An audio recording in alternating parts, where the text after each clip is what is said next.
Hello students, welcome to my channel mathematics studies. आज हम BA BSc second semester की book जो हमारी वेक्टर कैलकुलस है उसके चैप्टर नंबर फर्स्ट के एक्सरसाइज 1.2 को स्टार्ट करेंगे।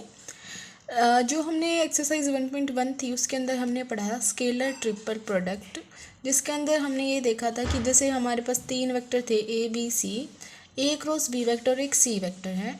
इसके साथ हम डॉट प्रोडक्ट भी कर सकते हैं और इसके साथ हम क्रॉस प्रोडक्ट भी कर सकते हैं। जो ये होता था उसको हम बोलते थे स्केलर ट्रिपल प्रोडक्ट। एक ये वाले वेक्टर मतलब इन दो वेक्टर की इसके वेक्टर के साथ हम क्या करते थे डॉट प्रोडक्ट, तो वो होता था स्केलर ट्रिपल प्रोडक्ट। और अगर क्रॉस प्रोडक्ट करेंगे तो वो हमारी क्या होगी, vector triple product. Okay, if A B C are any three vector, A B C मेरे पास कोई भी तीन वेक्टर्स हैं, then the cross product of A and B cross C or cross product of A cross B and C is called vector product of three vector and is written as, क्या बोला है कि ए B C मेरे कोई भी तीन vectors दे रखे हैं, ए की बी क्रॉस सी के साथ क्रॉस प्रोडक्ट या फिर ए क्रॉस बी की सी के साथ प्रोडक्ट को हम क्या बोलते हैं, वेक्टर ट्रिपल प्रोडक्ट। जैसे मैं इसको ऐसे रिप्रेजेंट करता हूँ ए क्रॉस बी क्रॉस सी या फिर ए cross B cross C.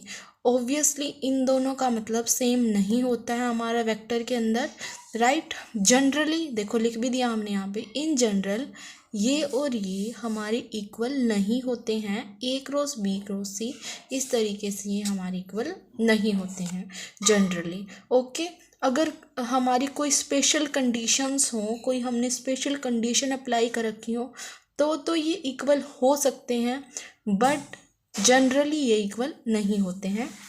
Okay, also A cross B cross C और ये हमारे क्या होंगे, या फिर ये हमारा क्या होगा, वेक्टर होगा, क्योंकि बी की सी के साथ प्रोडक्ट करेंगे क्रॉस प्रोडक्ट तो हमारा एक वेक्टर आएगा, एक वेक्टर की वेक्टर के साथ क्रॉस प्रोडक्ट करेंगे तो वेक्टर आता है। ये हमने लेक्चर फर्स्ट में एक्सरसाइज 1.1 के लेक्चर फर्स्ट में पढ़ ली थी ये बात। ओके, अब है हमारा नेक्स्ट पॉइंट कि A cross B cross C is a vector which lies in the plane of B and C, और जो परपेंडिकुलर होगा इसके, ये एक ऐसा वेक्टर है जो इसके प्लेन में तो क्या करता है, लाई करता है, और इसके क्या होगा, परपेंडिकुलर। सिमिलर ये ऐसा वेक्टर है जो इसके प्लेन में तो क्या करेगा, लाई करेगा, और इसके क्या होगा, परपेंडिकुलर। ऐसे ही होता है हमारा, देखो is a vector which lie in the plane of A and B और परपेंडिकुलर टू ये, इसका मतलब होता है परपेंडिकुलर। ओके, ये हमने 12th क्लास में भी पढ़ रखी, ये सारी बातें जनरल बातें थी, ये हमने पढ़ लिया। वेक्टर ट्रिपल प्रोडक्ट इस तरीके से हम इसको रिप्रेजेंट करेंगे, और जनरली ये इक्वल नहीं होते, ये वेक्टर्स होते हैं, ये इसके प्लेन में होगा और ये इसके परपेंडिकुलर होगा, ये इसके प्लेन में होगा और इसके परपेंडिकुलर होगा। ओके, अब जो मैं ये फॉर्मूला करा रही हूँ इसको बिल्कुल अच्छे से हमें लर्न करना, हर एक क्वेश्चन में यूज़ होगा, ठीक है। इसका जो हम प्रूफ है वो अभी हम देखेंगे, पहले हम ये देखेंगे कि ये याद कैसे करना है, ये लर्न कैसे करना है, हर क्वेश्चन में यूज़ होगा। बिल्कुल एक ही तरीके से आपको लर्न करना, अभी जैसे मैं बताऊंगी, या तो मुझे ये दे रखा हो ए क्रॉस बी क्रॉस सी, पीछे ब्रैकेट हो, ए क्रॉस आगे ब्रैकेट हो, ठीक है। जो दोनों के अंदर फर्स्ट टर्म है वो सेम रहेगी, क्या होगी, पहले वाली टर्म डॉट प्रोडक्ट लास्ट वाली टर्म इनटू में B, A dot C vector into में बी, पहले वाली टर्म लास्ट वाली टर्म इनटू में बी। सिमिलर इसमें भी आएगी, पहले वाली term dot product of last वाली टर्म और इनटू में बी। दोनों चीज़ें क्या हैं, बिल्कुल सेम, मतलब हमने इसका फॉर्मूला भी स्टार्टिंग में ये आएगा, इसके फॉर्मूला भी स्टार्टिंग में ये आएगा, बिल्कुल same. First term last term की डॉट प्रोडक्ट इनटू में बीच वाली term, first term last term की डॉट प्रोडक्ट इनटू में बीच वाली टर्म, देन आएगा दोनों में माइनस। अब ध्यान से सुनना, अगर इस तरीके से कर रहे हो तो ऐसे ही करना हर एक क्वेश्चन में। अगर पीछे ब्रैकेट है तो जो पीछे वाली टर्म है वो हम ब्रैकेट के बाद लिख देंगे, और अगर आगे ब्रैकेट है तो ब्रैकेट में जो आगे वाली टर्म है उसको ब्रैकेट के बाद लिख देंगे। अगर ब्रैकेट पीछे है तो पीछे वाली टर्म को ब्रैकेट के बाद लिख देंगे, और ब्रैकेट अगर हमारी आगे है तो आगे वाली टर्म को ब्रैकेट के बाद लिख देंगे, और जो दो टर्म्स बच गई सी के अलावा ए और बी, उनकी डॉट प्रोडक्ट इसके अंदर, और इसमें ए के अलावा बी डॉट सी। इस तरीके से आप लर्न करो, बिल्कुल इजीली हो जाएगा लर्न।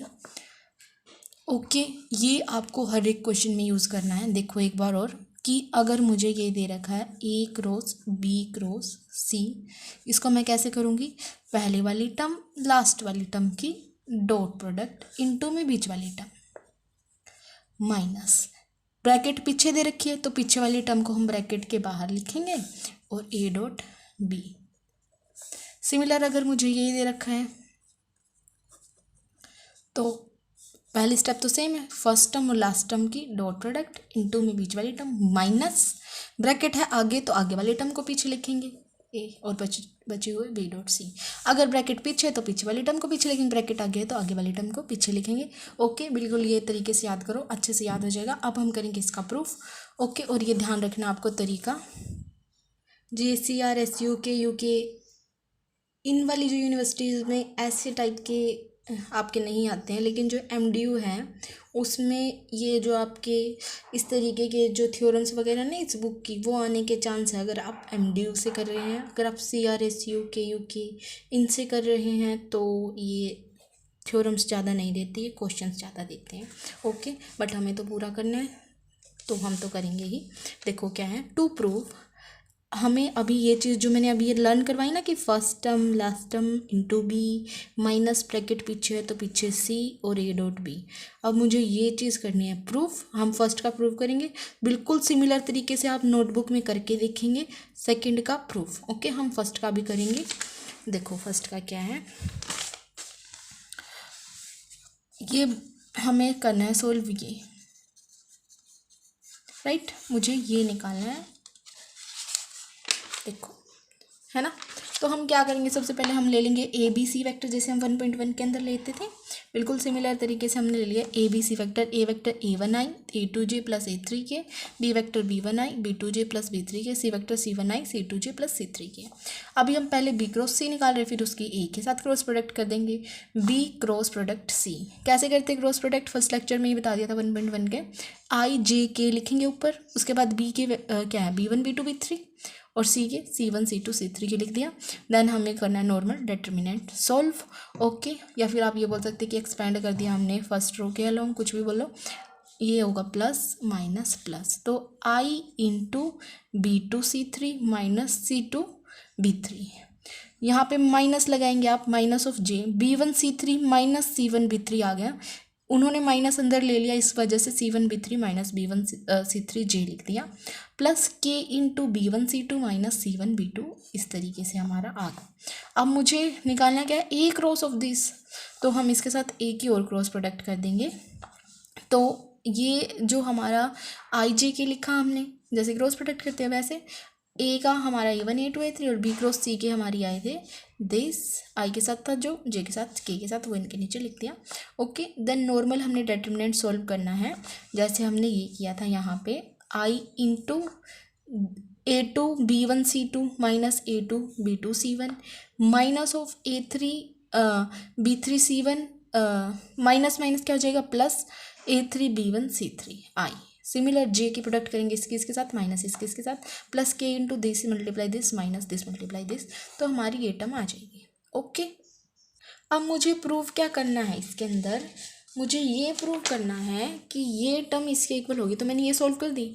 अब हम सोल्व करेंगे इसको, अब जो इसका आंसर आया ना वही सोल्व करने के बाद इसका आंसर आएगा, तो हम बोल देंगे कि ये इन दोनों का आंसर सेम है, तो ये दोनों क्या है हमारी सेम बात है। तो ये हमने सोल्व कर दिया। अब हम करेंगे सोल्व इसको, इस वजह से हम पहले क्या सोल्व करें, A डॉट B और A डॉट C।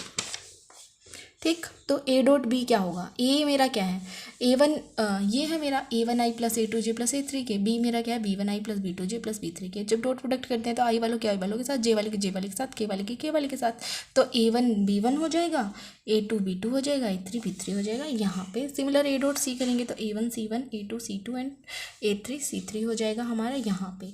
ठीक है, अब हम क्या करेंगे, जो हमने ये क्योंकि हम इसको सॉल्व कर रहे हैं तो ये हमने यहाँ पे लिख लिया, इसकी वैल्यू मैंने निकाल रखी है, वो मैंने यहाँ पे पुट कर दी। B क्या है B1i B2j plus B3k minus इसकी वैल्यू निकाली थी वो यहाँ पे पुट कर दी, और C क्या है C1i plus C2j plus C3k। उसके बाद हम क्या करेंगे, इस वाले की पूरी प्रोडक्ट कर देंगे। देखो इसकी जब हम इसके साथ प्रोडक्ट करेंगे तो A1 B1 C1 आ जाएगा, फिर ये क्या हो जाएगा A2B1C2 हो जाएगा। इसके साथ करेंगे तो A3C3B1 हो जाएगा। जैसे ये 3 टर्म आएंगे और साथ में आई आएगा, और जब इसके साथ करेंगे तो भी 3 टर्म आएंगे और साथ में आई आ जाएगा। वो सारी आई वाली टर्म इकट्ठी कर ली। फिर इसी तरीके से जब हम J के साथ प्रोडक्ट कर देंगे तो सारी J वाली 6 टर्म्स इकट्ठी कर ली और K वाली 6 टर्म्स इकट्ठी कर ली। फिर जो चीज़ें हमारी कैंसिल होंगी वो हमने कैंसिल कर दी और हमारी ये टर्म्स बच गई। और फिर हमने देखा तो जो हमारी ये वाली इक्वेशन और ये वाली इक्वेशन थी वो इक्वल आ गई। इसका मतलब मेरी ये वाली टर्म और हमारी ये वाली टर्म क्या होगी, इक्वल होगी, क्योंकि ये टर्म्स इक्वल आ गई ना, तो ये भी क्या होगी, इक्वल, क्योंकि लेफ्ट साइड इक्वल तो राइट साइड भी इक्वल। सिमिलर जैसे हम सेकंड है जो हमारा ये वाला, इसका प्रूफ भी कर सकते हैं। पहले हम इसको सॉल्व करेंगे, फिर अलग से इसको सॉल्व करेंगे और बाद में देखेंगे कि इसका आंसर और इसका आंसर तो सेम आया, इसका मतलब ये हमारी क्या है, सेम है। ओके, आप देखो एग्जाम्पल नंबर 1, इन्होंने बोला है कि show by an example that, कि जो मैंने ये बताया था ना कि जनरली ये इक्वल नहीं होते हैं, तो आप कोई भी एग्जाम्पल लेके देखना, ये इक्वल आपके नहीं मिलेंगे। सिर्फ स्पेशल केस होता है कोलिनियर वाला, वो हम इससे नेक्स्ट एग्जाम्पल में ही आई थिंक वहाँ पे देखेंगे। यहाँ पे क्या है कि कोई भी एक एग्जाम्पल हो, जैसे मैंने ए कुछ भी ले लिया अपनी मर्जी से, i+2j+3 के सिमिलर टू i+3j+4 के 3i+4j+5 के, आप कुछ भी लेके देखो इक्वल नहीं आएंगे। जनरली इक्वल आते ही नहीं है, क्योंकि देखो पहले हम ये वाली टर्म निकालेंगे, इसका आंसर कुछ और आएगा, और ये वाली टर्म निकालेंगे, इसका आंसर कुछ और आएगा। इसके लिए हम क्या करना पड़ेगा, पहले हम ये वाली ब्रैकेट के A क्रॉस B निकालेंगे, तो IJK हो गया, ए वाली टर्म 1 2 3, B के लिए 2 3 4, ठीक है। नॉर्मल डिटरमिनेंट सॉल्व करो, 4 2 जा 8 -9, फिर यहाँ पे -G आएगा तो 4 -6 होगा, लेकिन माइनस अंदर ले लिया इस वजह से 6 -4 हो गया, K 3 -4 हो गया। तो ये आपकी टर्म आ गई इस तरीके से। हम ये निकाल रहे हैं तो A क्रॉस B, उसके साथ C के साथ भी क्रॉस प्रोडक्ट करेंगे, तो A क्रॉस B हमारा ये आया था -1 2 -1, और C हमारा क्या आया हुआ है 3 4 5, तो हमारा ये आ गया। जैसे इसका डिटरमिनेंट सोल्व करेंगे तो क्या आएगा, देखो प्लस माइनस प्लस, इसको इस तरीके से करते हैं, 5 2 जा 10, minus minus plus 4, minus of J, minus of 5, minus minus plus 3, plus K, minus of 4 और माइनस ऑफ 6, तो हमारा क्या आ जाएगा 14i, minus of 2, minus minus plus 2j, minus of 10k, तो हमारी ये टर्म आ गई। ओके, उसके बाद मतलब जब मैंने वो सॉल्व किया ना, ये वाली टर्म सॉल्व की, तो मेरा वो टर्म आ गया। अब हम ये और सॉल्व करके देखेंगे। पहले हम B क्रॉस C निकालेंगे, फिर उसकी A के साथ क्रॉस प्रोडक्ट करेंगे। तो B क्रॉस C निकाला तो हम B वाले क्या है 2 3 4, C 3 4 5, तो हमने यहाँ पे ये वाली वैल्यू लिख ली, ठीक है। और फिर इसका डिटरमिनेंट सॉल्व किया तो मेरी ये टर्म आ गई। Similar A cross B cross C की, तो फिर इसका डिटरमिनेंट ये आ गया, ठीक। जब मैंने देखा ये वाली टर्म और ये वाली टर्म तो इक्वल है ही नहीं, इसका मतलब ये हमने एक एग्जांपल दे दिया जो इक्वल नहीं था, तो वो एग्जांपल इक्वल नहीं हुआ। जनरली हमारा इक्वल नहीं होता, लेकिन कुछ ऐसी पर्टिकुलर कंडीशन होती है जिसमें वो इक्वल होता है, जो कि हम एग्जांपल नंबर 2 है, जो कि हम नेक्स्ट वीडियो के अंदर देखेंगे। Okay, thank you guys for watching my video. Please do like and subscribe to my channel. Thank you so much.